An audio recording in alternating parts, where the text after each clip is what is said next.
So how's your full strength quadruple espresso coffee from Baghdad Cafe?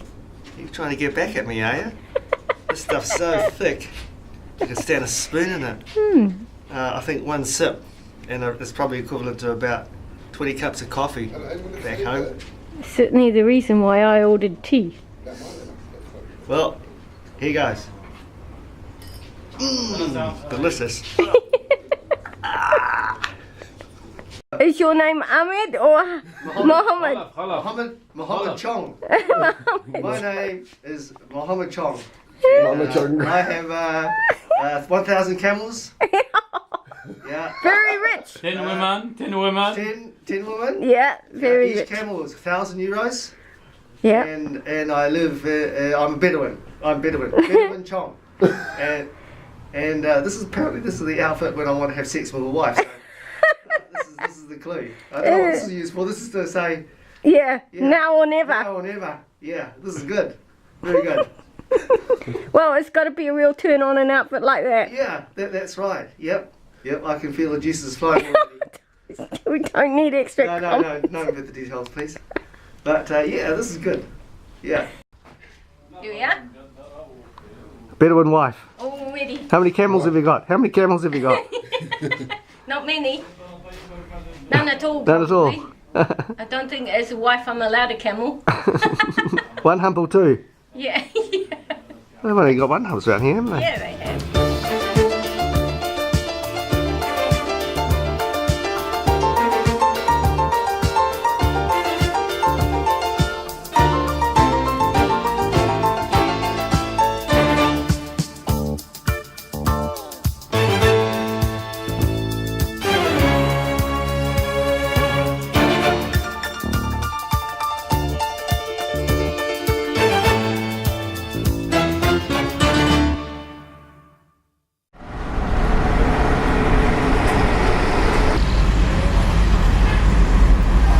Along with Byblos, Sidon and Jericho, Damascus claims to be the oldest continuously inhabited city in the world. This is due to the evidence of settlements which date back 11,000 years in the wider Barada Basin where Damascus is located. It sits on the foothills of the Anti-Lebanon mountain range on a plateau 680 metres above sea level. Modern Damascus is spread out over a large area and has a population of 2.5 million and is the second largest city in Syria after Aleppo. There's two parts to Damascus. There's the old city within the red zone, and then there's everything else. Like Old Jerusalem, Old Damascus is made up of labyrinths of alleyways. It's only 1.2 kilometers across, so we stayed in the Damascus Hotel, which meant that everything we wanted to see was within easy walking distance.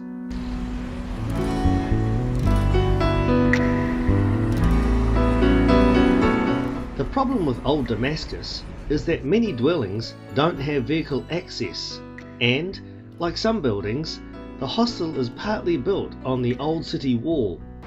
So the easiest way to check in is by climbing the wall. First, our bags go up. طلع مش قادر يصورك طلع روح طلع روح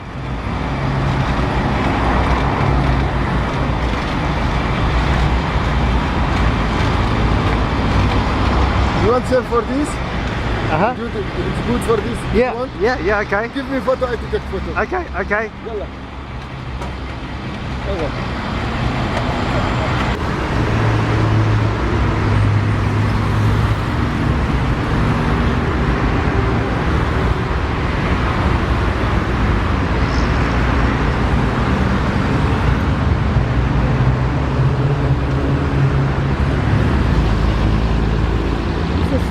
Climbing up to our hotel on the outside walk where our bags were this morning.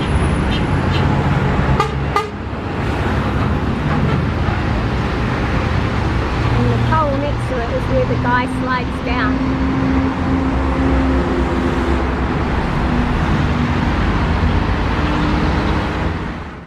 Ladies aren't expected to climb the wall so Lillian had to take the long way round, which was about 10 minutes walk.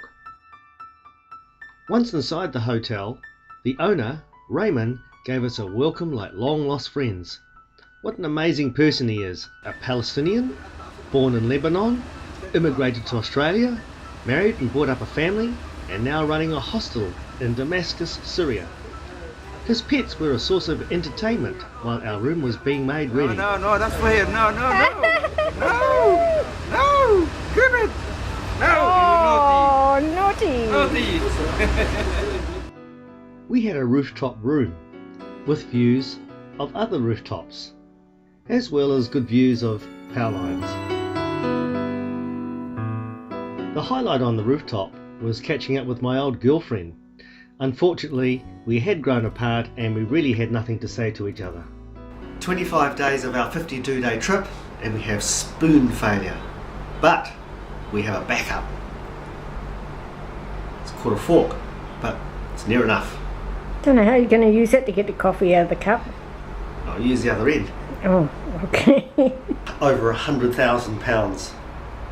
Not Syrian. British pounds. Syrian pounds. I didn't rob a bank either. No, it's just that the Syrian pound's not worth much. You've got to divide by 30. Okay, this is a Syrian 1,000 pound note. You know, we asked Ahmed how much his Hyundai cost, and he said one of those vehicles that he drives costs him £1.5 million. Would you pay £1.5 million for a Hyundai? That's expensive even by New Zealand terms.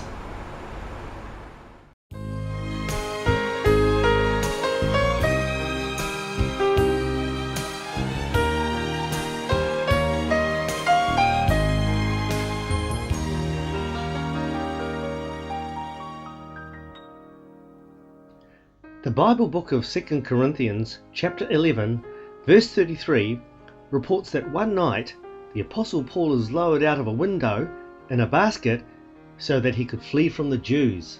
The old city gate, Bab Kazan, purportedly marks the spot where this happened. As a result, this church was built next to this site.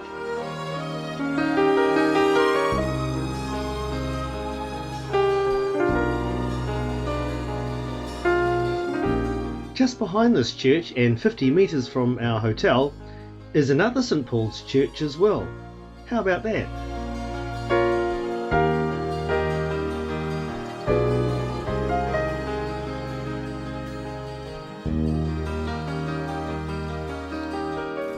There are several Ananiases in the Bible, and this chapel is dedicated to the Ananias of Damascus, referred to in the Bible book of Acts, chapter 9 verse 10.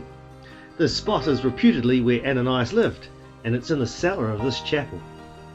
Tradition has it that Ananias was one of the 70 disciples and was martyred in Eleutheropolis in Israel and entombed in Armenia, where there is another chapel of Ananias.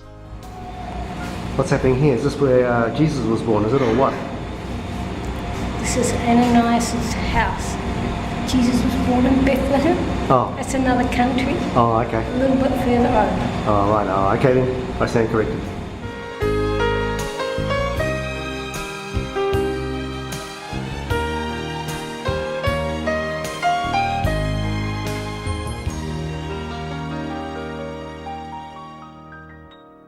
Straight Street is mentioned in the story of Paul's conversion to Christianity.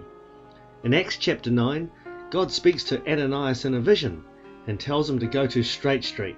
We thought we would walk the length of the street, which is only 1.1 kilometres long. It's had the same name for over 2,000 years. Amazing. This is the Roman Victory Arch, excavated and rebuilt in 1947. We passed by the usual shops, including this antique one.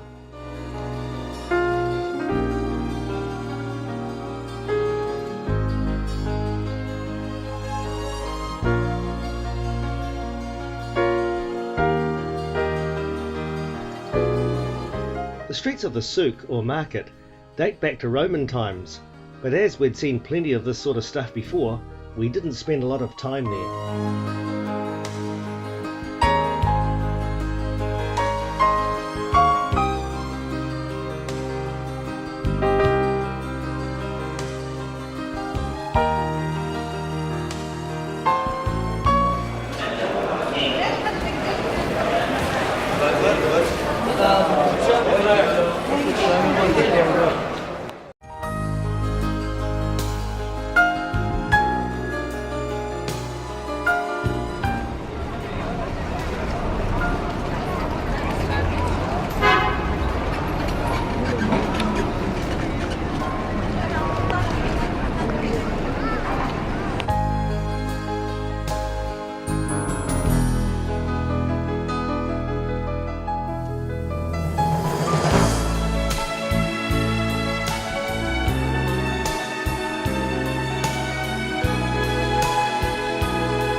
The Umayyad Mosque is one of Islam's most important buildings.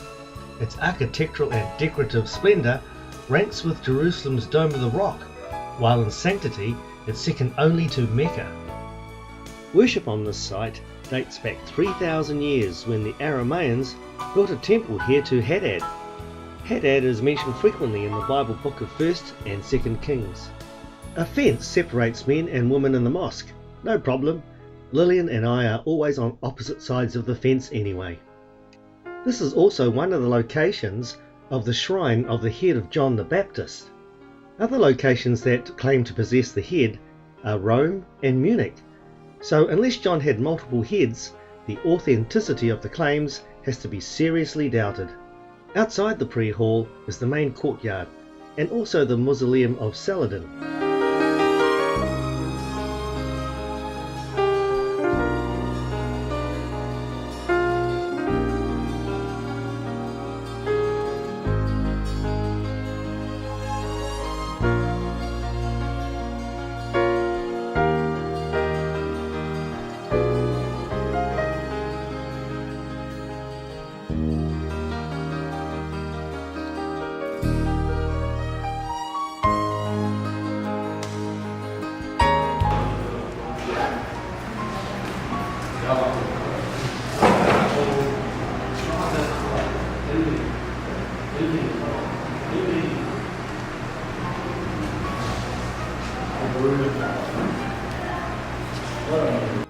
The Azem Palace was finished in 1752 as a residence of the governor of Damascus, Asad Pasha al-Azem. In the late 1900s it was sold to the French to become an institute of archaeology and Islamic art. With its complex of splendid buildings, rooms, courtyards and gardens, which are full of history and blah blah blah, the palace is a must-see.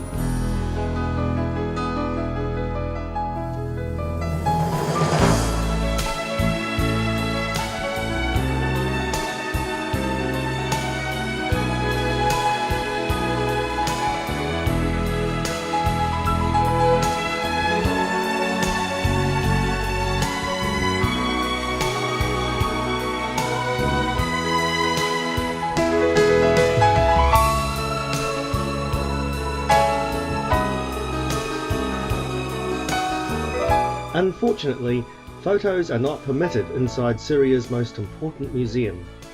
It's here that there are finds from Ugarit, Palmyra, Ebla, Mari, Jura Europos, the Simpsons, and all the many places we visited in Syria.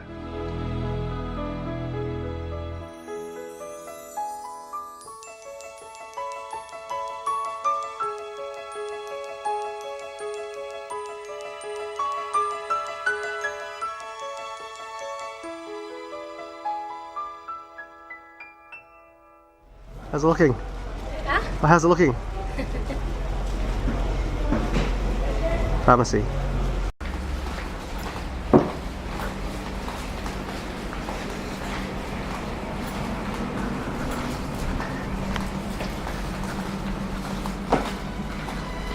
So in conclusion, we leave you with our memories of the streets of old Damascus, with its narrow alleys, luxury private homes, and the calling cards of myriads of ancient civilizations. We were there for parts of 4 days, and after that, we decided to move on.